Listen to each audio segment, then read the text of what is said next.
Hello friend, welcome to world IAS institute. आज आप सभी का वर्ल्ड आईएएस इंस्टीट्यूट में स्वागत है। आज हम लेकर के आए हैं 24 जुलाई 2021 के करंट अफेयर्स के कुछ टॉपिक जो द हिंदू, पीआईबी एवं इंडियन एक्सप्रेस में हाल ही में चर्चा में रहे हैं। तो अगर इससे पहले की हमारी वीडियो आपने नहीं देखी तो हमारी वीडियो देखें और वीडियो देखने के बाद लाइक, शेयर एवं सब्सक्राइब जरूर करें। तो बिना टाइम वेस्ट किए हुए आइए चलते हैं हम अपने आज के पहले पॉइंट की तरफ। आज का पहला पॉइंट है हमारा 23 जुलाई 23 जुलाई को पूरे भारत में कौन सा दिवस मनाया गया? तो वो मनाया गया राष्ट्रीय प्रसारण दिवस। 23 जुलाई को राष्ट्रीय प्रसारण दिवस मनाया गया। आइए देखते हैं हम इसके प्रसारण की हिस्ट्री क्या रही है, यानी इतिहास क्या है पीछे का। तो भारत में पहली बार 1927 में, भारत में 1927 में मुंबई से निजी तौर पर रेडियो ब्रॉडकास्ट की शुरुआत हुई। इसकी शुरुआत किस नाम से हुई? Radio broadcast. 1927 में रेडियो ब्रॉडकास्ट के नाम से निजी स्तर पर हुई। वहीं 1930 में सरकार ने इसका अधिग्रहण कर दिया और अधिग्रहण करने के बाद में इसका नाम भारतीय प्रसारण सेवा रख दिया। 1930 में इसका नाम क्या कर दिया? भारतीय प्रसारण सेवा कर दिया। 1936 में इसका नाम बदलकर ऑल इंडिया रेडियो हो गया। 1936 में इसका नाम बदलकर क्या हो गया? All India radio. 1957 में इसे आकाशवाणी किया गया। तो जो प्रेजेंट में हमारा आकाशवाणी, जो बोलते हैं हम आकाशवाणी दूरदर्शन से आप बोल रहे हैं, तो वो आकाशवाणी 1957 में, ये 4th स्टेप है इसके, ये 4 स्टेप के तहत इसका नाम आकाशवाणी पड़ा। पहला क्या था हमारा? पहला हमारा था रेडियो ब्रॉडकास्ट, जो 1927 में था। 1930 में क्या था? भारतीय प्रसारण सेवा। 1936 में ऑल इंडिया रेडियो। 1957 में आकाशवाणी किया गया। ठीक है, आइए चलते हैं हम अपने अगले पॉइंट की तरफ। अगला पॉइंट हमारा, सरकार द्वारा किस शहर में इंडियन इंस्टीट्यूट ऑफ हेरिटेज की स्थापना करने की घोषणा की है? तो वो है नोएडा। नोएडा में इंडियन इंस्टीट्यूट ऑफ हेरिटेज की स्थापना होगी। जानते हैं हम ये क्या होता है? यह विश्व विरासत शैक्षणिक केंद्र है। विश्व विरासत शैक्षणिक केंद्र है, यानी शैक्षणिक का मतलब है यहाँ शिक्षा प्रदान की जाएगी और शिक्षा के साथ ही साथ विरासत के संरक्षण से संबंधित लोगों को प्रशिक्षण दिया जाएगा और कार्य किया जाएगा। जो भी स्टूडेंट इसमें शिक्षा प्राप्त करेंगे उनसे जो भाई हमारे भारतीय विरासत हैं उनसे संबंधित कार्य किया जाएगा और शिक्षा दी जाएगी। आइए चलते हैं हम अपने अगले पॉइंट की तरफ। अगला पॉइंट है हमारा, डीआरडीओ ने किस राज्य के तट से अपने देश में विकसित आकाश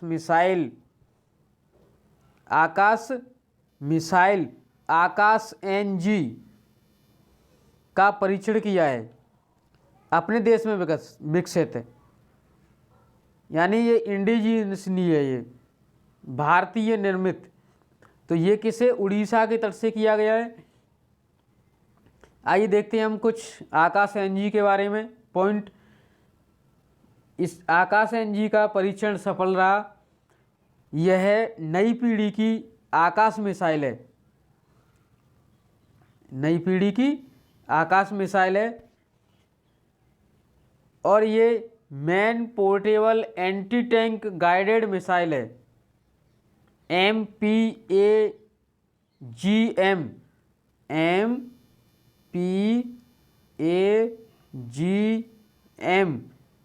man portable anti tank guided missile. इस परीक्षण को खराब मौसम में किया गया। खराब मौसम में करने का कारण था कि ये किसी भी मौसम में, साफ मौसम में तो काम कर ही सकती है, लेकिन अगर मौसम खराब है तो उसमें काम वर्क करेगी या नहीं करेगी, तो इसका खराब मौसम में काम करने का ये तात्पर्य था। यह उच्च गति वाले हवाई हमलों को सतह से हवा में भेदने की क्षमता रखती है। यह उच्च गति से हवाई हमलों को सतह से हवा में, सरफेस टू एयर मिसाइल रखने की क्षमता रखती है।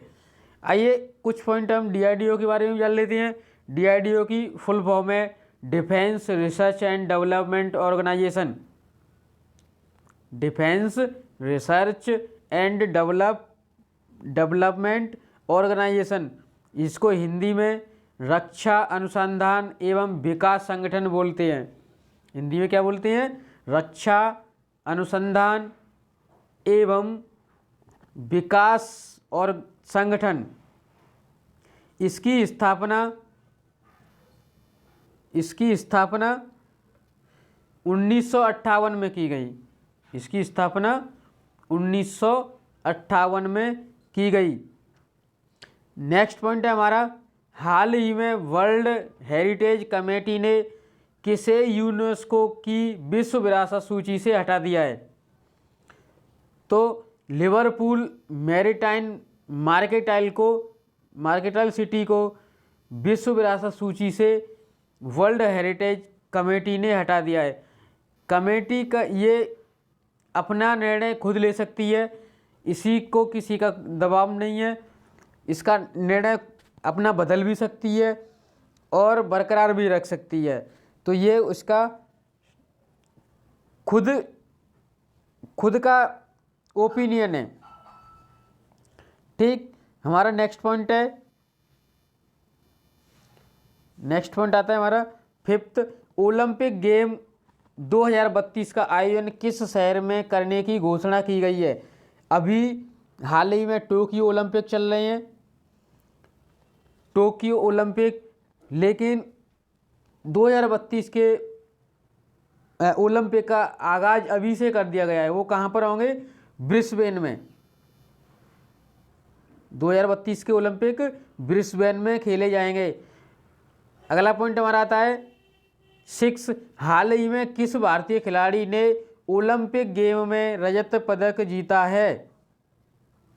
इसी 2021 में, 2021 के जो टोक्यो ओलंपिक चल रहा है उसमें किस भारतीय खिलाड़ी ने हाल ही में रजत पदक जीता है? तो ये है मीराबाई चानू। मीराबाई चानू ने हाल ही में रजत पदक जीता है। आइए हम थोड़ा ओलंपिक खेल के बारे में जान लेते हैं। 23 जुलाई 2021 से जापान की राजधानी टोक्यो में ओलंपिक खेलों की शुरुआत हुई। ये 32वां महाकुंभ हो रहा है। ये 32वां महाकुंभ है, जिसमें 2 से 6 देशों के लगभग 11,500 खिलाड़ी भाग ले रहे हैं। 206 देशों के 11,500 खिलाड़ी भाग ले रहे हैं और इसमें 33 खेलों की 339 लगभग 339 स्पर्धा होंगी, जिसमें ये खिलाड़ी अपना जलवा दिखाएंगे। टोक्यो ओलंपिक का 2010 में पहली बार आयोजन किया गया। इसका ये पहली बार नहीं हुआ है टोक्यो में। 2021 का टोक्यो में पहली बार आयोजन नहीं हुआ है। पहली बार आयोजन इसका 2010 में किया गया था। पहला आयोजन 2010 में किया गया। ओलंपिक का आयोजन 4 साल में, ओलंपिक का 4 साल में 4 साल में हर 4 साल के बाद किया जाता है, लेकिन इसके 2 सेशन होती हैं। 2 सेशन होते हैं, एक ग्रीष्मकाल होता है, एक शीतकाल होता है। ग्रीष्मकाल और शीतकाल 2 सेशनों में हर 4 साल बाद इसका आयोजन किया जाता है। तो अब 2021 में हो रहे हैं, फिर 2025 में होंगे, जाके फिर 2032 में, ऐसे हर 4 साल के बाद इसका आयोजन होता रहता है। इसका आयोजन, इसकी देखरेख IOC करता है, इंटरनेशनल ओलंपिक कमेटी, जो पूर्ण नियंत्रण रखती है। IOC के अध्यक्ष थॉमस बाख हैं,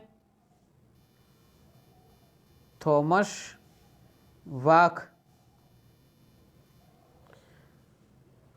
इसके 5 छल्ले हमारे 5 महाद्वीपों की एकता को प्रदर्शित करती हैं। इसमें 5 भाग लेने वाले 5 महाद्वीप हैं, अमेरिका, अफ्रीका, एशिया, ऑस्ट्रेलिया तथा यूरोप। फिर से एक बात गौर करेंगे, अमेरिका, अफ्रीका, एशिया, ऑस्ट्रेलिया तथा यूरोप, ये हमारे 5 महाद्वीप हैं।